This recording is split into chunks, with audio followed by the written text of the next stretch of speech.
À mon sens, la carrière d'un chercheur se voit sur la capacité à garder son cap pendant quasiment une vie de chercheur.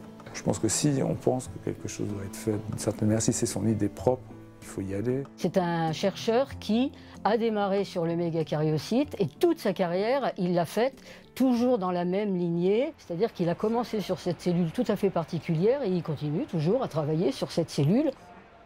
J'étais surtout tenté par la biologie en elle-même et surtout j'ai trouvé que puisque j'étais intéressé par l'hématologie, que la clinique en hématologie était extrêmement difficile à long terme.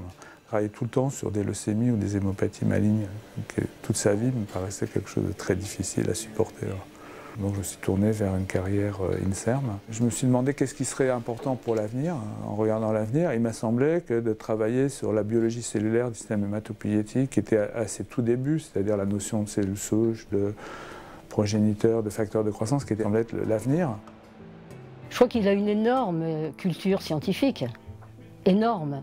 Donc le flair, sûrement oui, mais c'est surtout parce qu'il a la culture. C'est la culture qui fait que, effectivement, vous pouvez mettre le doigt sur quelque chose ou avoir une idée particulière.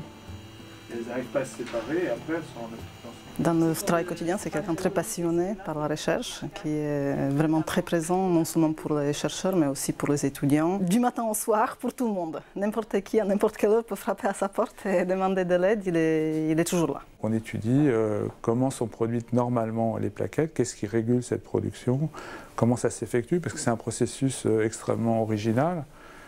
Dans la mesure où, contrairement aux autres systèmes, le précurseur de la plaquette est une cellule géante.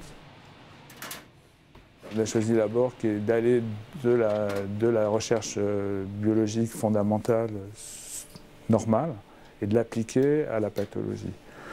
Et c'est vrai que la plupart du temps, ça va dans l'autre sens.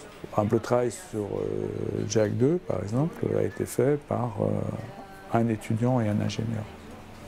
Nous, on a fait ça par rapport aux autres groupes étrangers qui s'étaient lancés dans la même chose de manière très artisanale.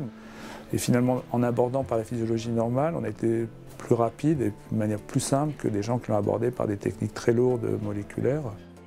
Dans le labo de William, il y a eu un nombre très impressionnant d'internes en médecine qui ont fait leur thèse et qui dirigent des services d'hématologie médicale dans les hôpitaux en France. Donc je crois que ça, il faut quand même le souligner. Maintenant, sur le plan scientifique, il a amené, il y a beaucoup de brevets, il suffit de regarder les brevets qu'il a. Hein. Je pense qu'on a été surtout original, je ne sais pas, mais surtout pionnier. Voilà. Parce qu'on a ouvert des brèches dans certains domaines. Des défricheurs. Défricheurs, voilà.